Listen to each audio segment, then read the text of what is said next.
The North Pole is the immovable center of the world and the entire universe. Polaris, the North Star, sits straight over the North Pole, at the highest point in the heavens, and like a slowly rotating planetarium dome, all the celestial bodies revolve around Polaris and over the Earth once per day. The Sun circles over and around the circumference of Earth every 24 hours, steadily traveling each day from the equator during the March vernal equinox up to the Tropic of Cancer at the June summer solstice, back down to the equator for the September autumnal equinox, and all the way down to the Tropic of Capricorn on the December winter solstice. In the flat Earth model, the South Pole does not exist at all, and Antarctica is instead a gigantic ice wall extending the circumference of Earth, holding in the oceans like a giant bowl, or a world cup. As strange as this concept may sound at first, it is a fact that if you set a bearing due south from anywhere on Earth, inevitably at or before 78 degrees southern latitude, you will find yourself face to face with an enormous ice wall towering 100 to 200 feet in the air, extending to the east and west the entire circumference of the world. General Greely in Antarctica, or the hypothetical southern continent, wrote, "The ice barrier, so frequently referred to in accounts of the Antarctic regions, is the forefront of the enormous glacier covering or ice cap, which, accumulating in vast undulating fields from the heavy snowfall, and ultimately attaining hundreds if not thousands of feet in thickness, creeps from the continent of Antarctica into the polar sea. The ice barrier, yet a part of the parent ice cap, presents itself to the navigator who has boldness enough to approach its fearful front, as a solid perpendicular wall of marble-like ice, ranging from 1,000 to 2,000 feet in thickness, of which from 100 to 200 feet rises above, and from 800 to 1,800 feet sinks below the level of the sea." Dr. Samuel Robotham wrote, "It has been demonstrated that the Earth is a plane, the surface center of which is immediately underneath the star called Polaris, and the extremities of which are bounded by a vast region of ice and water and irregular masses of land. The whole terminates in fog and darkness, where snow and driving hail, piercing sleet, and boisterous winds, howling storms, madly mounting waves, and clashing icebergs are almost constant. Antarctica is not the tiny ice continent found confined to the underside antipode of astronomers' globes. Quite the contrary, Antarctica literally surrounds us 360 degrees, encircles every continent, and acts as a barrier holding in the oceans. The most commonly asked questions, and the greatest mysteries yet to be solved, are: how far does the Antarctic ice extend outwards? Is there a limit? What lies beyond, or is it just snow and ice forever? Thanks to UN treaties and constant military surveillance, the North Pole and Antarctica remain cloaked in government secrecy, both purported no-fly and no-sail zones, with several reports of civilian pilots and captains being shooed away and escorted back under threats of violence.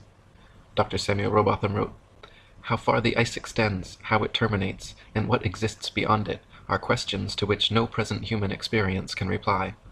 All we at present know is that snow and hail, howling winds, and indescribable storms and hurricanes prevail, and that in every direction human ingress is barred by unsealed escarpments of perpetual ice, extending farther than the eye or telescope can penetrate, and becoming lost in gloom and darkness."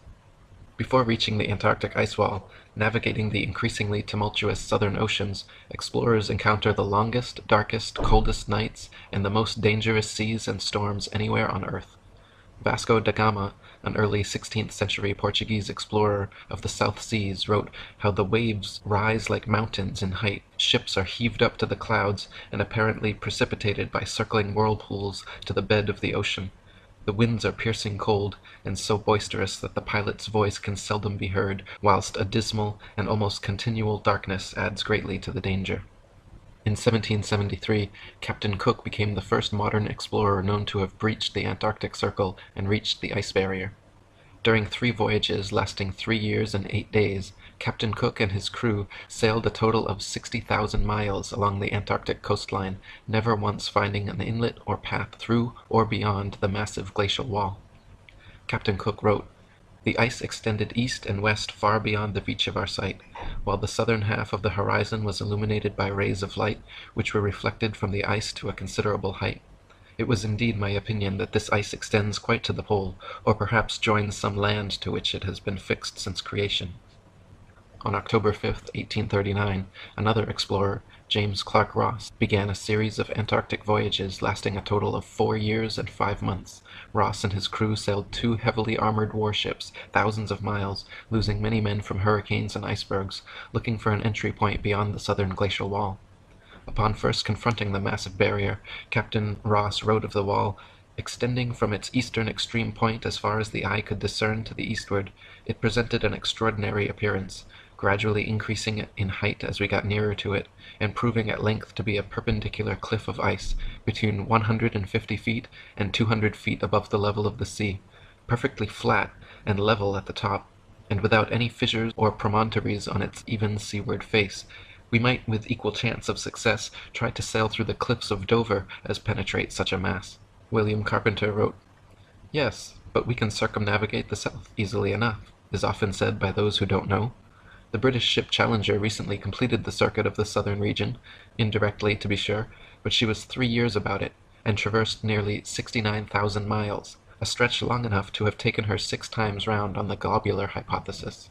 Dr. Samuel Robotham wrote, "If we now consider the fact that when we travel by land or sea, and from any part of the known world in a direction towards the North Polar Star, we shall arrive at one and the same point, we are forced to the conclusion that what has hitherto been called the North Polar region is really the center of the earth, that from this northern center the land diverges and stretches out, of necessity, towards a circumference which must now be called the southern region, which is a vast circle, and not a pole or center.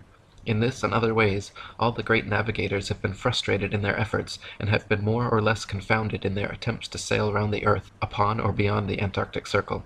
But if the southern region is a pole or center, like the north, there would be little difficulty in circumnavigating it, for the distance round would be comparatively small. When it is seen that the earth is not a sphere, but a plane, having only one center, the north, and that the south is the vast icy boundary of the world, the difficulties experienced by circumnavigators can be easily understood. If the earth were truly a globe, then every line of latitude south of the equator would have to measure a gradually smaller and smaller circumference the farther south traveled. In other words, the circumference at 10 degrees south latitude would comprise a smaller circle than at the equator, 20 degrees south latitude would comprise a circle smaller than 10, and so on.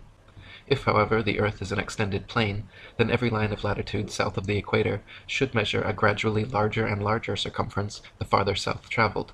10 degrees south latitude will comprise a larger circle than the equator, 20 degrees south latitude will comprise a circle larger than 10, and so on. Likewise, if the earth were a globe, lines of longitude would bubble out at the equator while converging at the poles, whereas if earth is an extended plane, lines of longitude should simply expand straight outwards from the North Pole. So which is actually the case? David Wardlaw Scott wrote, "Upon the principle as taught by Scripture and common observation that the world is not a planet but consists of vast masses of land stretched out upon level seas, the north being the center of the system, it is evident that the degrees of longitude will gradually increase in width the whole way from the north center to the icy boundary of the great southern circumference, in consequence of the difference between the actual extent of longitudes and that allowed for them by the nautical authorities, which difference, at the latitude of the Cape of Good Hope, has been estimated to amount to a great number of miles. Many shipmasters have lost their reckoning, and many vessels have been wrecked.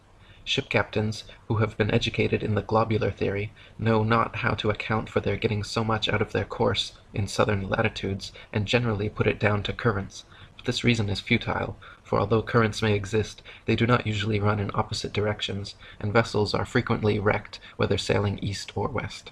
During Captain James Clark Ross's voyages around the Antarctic circumference, he often wrote in his journal, perplexed at how they routinely found themselves out of accordance with their charts, stating that they found themselves an average of 12 to 16 miles outside their reckoning every day, some days as much as 29 miles. Lieutenant Charles Wilkes commanded a United States Navy exploration expedition to the Antarctic from August 18, 1838 to June 10, 1842, almost 4 years spent exploring and surveying the Southern Ocean. In his journals, Lieutenant Wilkes also mentioned being consistently east of his reckoning, sometimes over 20 miles in less than 18 hours. Dr. Samuel Robotham wrote, "The commanders of these various expeditions were, of course, with their education and belief in the earth's rotundity, unable to conceive of any other cause for the differences between log and chronometer results than the existence of currents. But one simple fact is entirely fatal to such an explanation. that when the route taken is east or west, the same results are experienced. The water of the southern region cannot be running in two opposite directions at the same time, and hence, although various local and variable currents have been noticed, they cannot be shown to be the cause of the discrepancies so generally observed in high southern latitudes between time and log results. The conclusion is one of necessity, forced upon us by the sum of the evidence collected that the degrees of longitude in any given southern latitude are larger than the degrees in any latitude nearer to the northern center, thus proving the already more than sufficiently demonstrated fact that the earth is a plane, having a northern center, in relation to which degrees of latitude are concentric, and from which degrees of longitude are diverging lines, continually increasing in their distance from each other as they are prolonged towards the great glacial southern circumference. Rev. Thomas Milner wrote, "In the southern hemisphere, navigators to India have often fancied themselves east of the Cape when still west, and have been driven ashore on the African coast, which, according to their reckoning, lay behind them. This misfortune happened to a fine frigate, the Challenger, in 1845. How came Her Majesty's ship Conqueror to be lost? How have so many other noble vessels, perfectly sound, perfectly manned, perfectly navigated, been wrecked in calm weather, not only in dark night or in a fog, but in broad daylight and sunshine, in the former case upon the coasts, in the latter upon sunken rocks, from being out of reckoning, under circumstances which until now have baffled every satisfactory explanation? The equatorial circumference of the supposed ball earth is said to be 24,900 statute, or 21,600 nautical miles. A nautical mile is the distance following the supposed curvature of the earth from 1 minute of latitude to the next.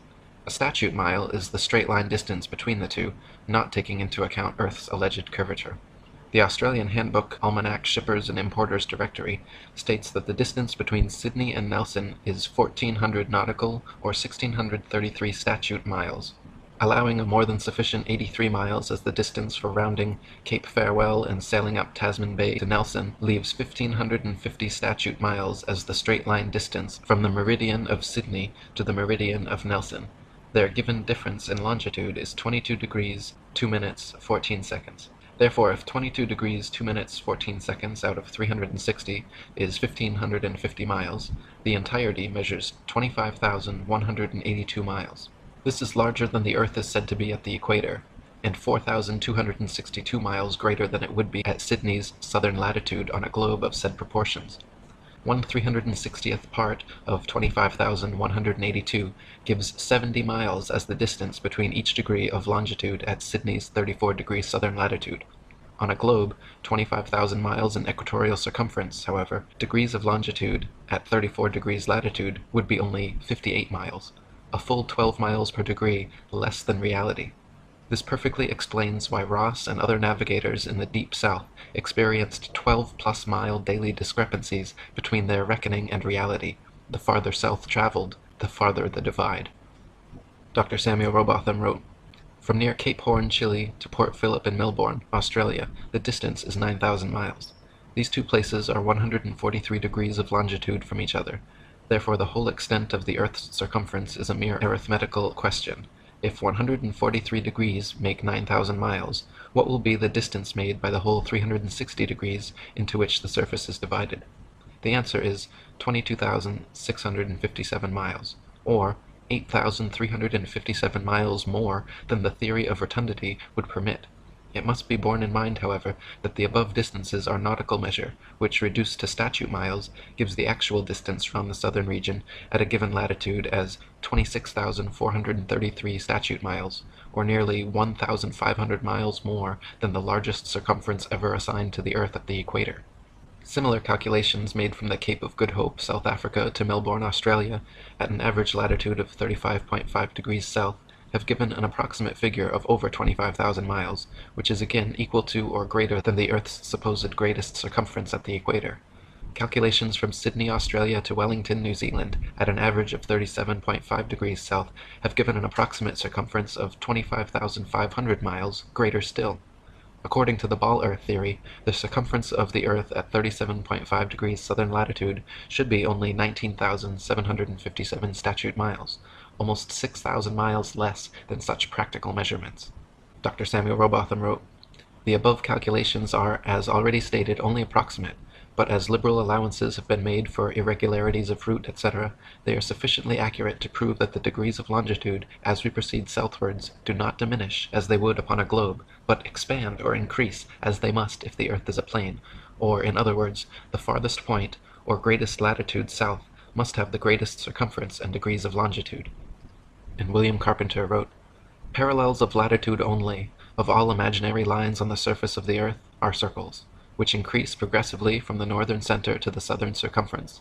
The mariner's course in the direction of any one of these concentric circles is his longitude, the degrees of which increase to such an extent beyond the equator, going southwards, that hundreds of vessels have been wrecked because of the false idea created by the untruthfulness of the charts and the globular theory together, causing the sailor to be continually getting out of his reckoning.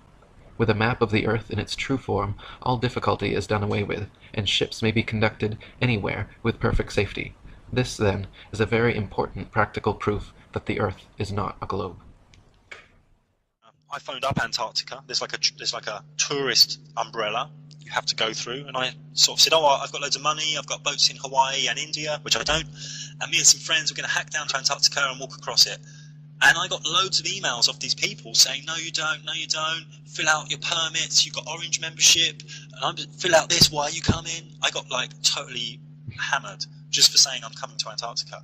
What I found is you're only allowed in through New Zealand, South America at the bottom, and South Africa at the bottom. And they take you in, you see some penguins, you sleep somewhere cold, and they throw you back out, all for like $5,000. Now, it's totally locked down, and I did an article about it where I looked at the Treaty of Antarctica, which is some countries got together and locked it down. They've got a lot of science research going on there, and they just don't let anyone in. Now, where this treaty meet, they have a big table that's shaped in a pyramid with the top cut off, which is, you can call me a conspiracy theorist, but there's obviously something there. What would you like to add on the Antarctica rim model, Eric?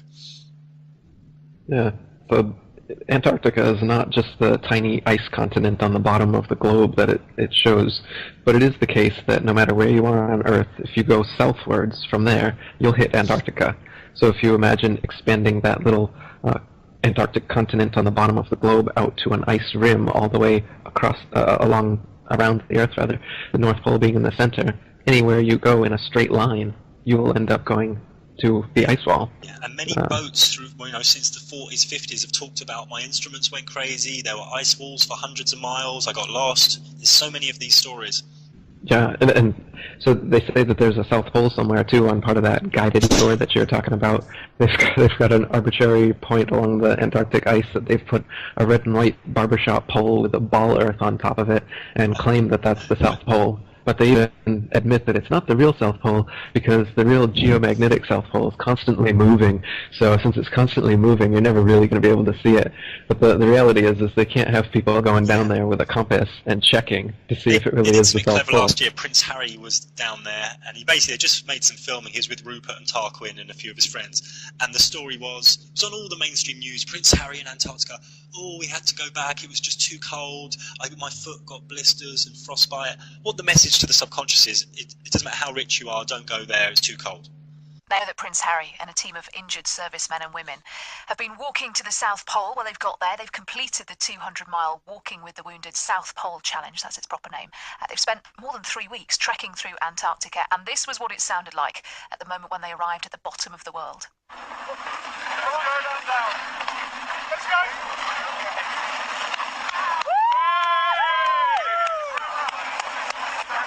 Oh, it sounds quite restrained, doesn't it, after all that effort? Well, they spent 20 hours in a cold chamber. This was the prince and the other competitors who were with him to prepare for the conditions that they were going to find down there. The expedition was supposed to be a race. You might remember it being billed that way before it started, but the weather became so bad as they went along that they scrapped the competitive side of things and just joined up as one big team instead. And this was how Harry reacted after completing the mission. We're here, we made it. It's Friday the 13th. We've had so many things go against us. We've had beautiful weather, but bad weather before, and bad terrain and injuries and stuff like that. But everyone's made it, all 12 of them, the whole group of 20, whatever it is. But the 12 wounded soldiers have made it. couldn't have made it without everyone's help, especially back home. You know, the founders, Ed and Simon as well. But everyone is so happy. Everyone's touched the ball. We've all had photos. We've all had hugs, a few tears here and there. But all in all, mission success, basically. If you're wondering about that ball that he was talking about, it's the ceremonial South Pole at the Amundsen Scott South Pole Station. It's like a metal sphere on a red and white pole, and it's partly surrounded by the flags of the signatories of the Antarctic Treaty. So it's lovely for a photo, but the problem with it is it's not the real South Pole. It's about 300 metres away. So at the real South Pole, what is that? Well, there's nothing. That's the thing. You can't see. To do it properly, to cover all your bases, you have to do both. You have to do the picture with the ball, and then you have to go and kind of hang around at the exact Why don't they move the ball longitude to and where latitude. the actual thing is? Well, that's a very sensible question.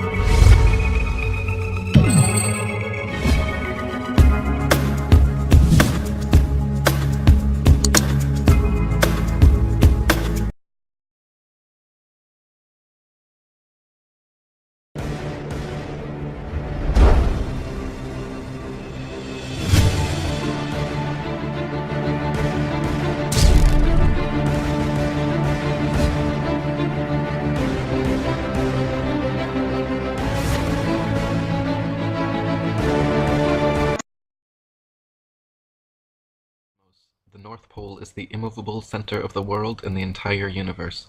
Polaris, the North Star, sits straight over the North Pole, at the highest point in the heavens, and like a slowly rotating planetarium dome, all the celestial bodies revolve around Polaris and over the Earth once per day. The Sun circles over and around the circumference of Earth every 24 hours, steadily traveling each day from the equator during the March vernal equinox up to the Tropic of Cancer at the June summer solstice, back down to the equator for the September autumnal equinox, and all the way down to the Tropic of Capricorn on the December winter solstice. In the flat Earth model, the South Pole does not exist at all, and Antarctica is instead a gigantic ice wall extending the circumference of Earth, holding in the oceans like a giant bowl or a world cup. As strange as this concept may sound at first, it is a fact that if you set a bearing due south from anywhere on Earth, inevitably at or before 78 degrees southern latitude, you will find yourself face to face with an enormous ice wall towering 100 to 200 feet in the air, extending to the east and west the entire circumference of the world. General Greely in Antarctica, or the hypothetical southern continent, wrote, "The ice barrier, so frequently referred to in accounts of the Antarctic regions, is the forefront of the enormous glacier covering or ice cap, which, accumulating in vast undulating fields from the heavy snowfall, and ultimately attaining hundreds, if not thousands of feet in thickness, creeps from the continent of Antarctica into the polar sea. The ice barrier, yet a part of the parent ice cap, presents itself to the navigator who has boldness enough to approach its fearful front, as a solid perpendicular wall of marble-like ice, ranging from 1,000 to 2,000 feet in thickness, of which from 100 to 200 feet rises above, and from 800 to 1,800 feet sinks below the level of the sea."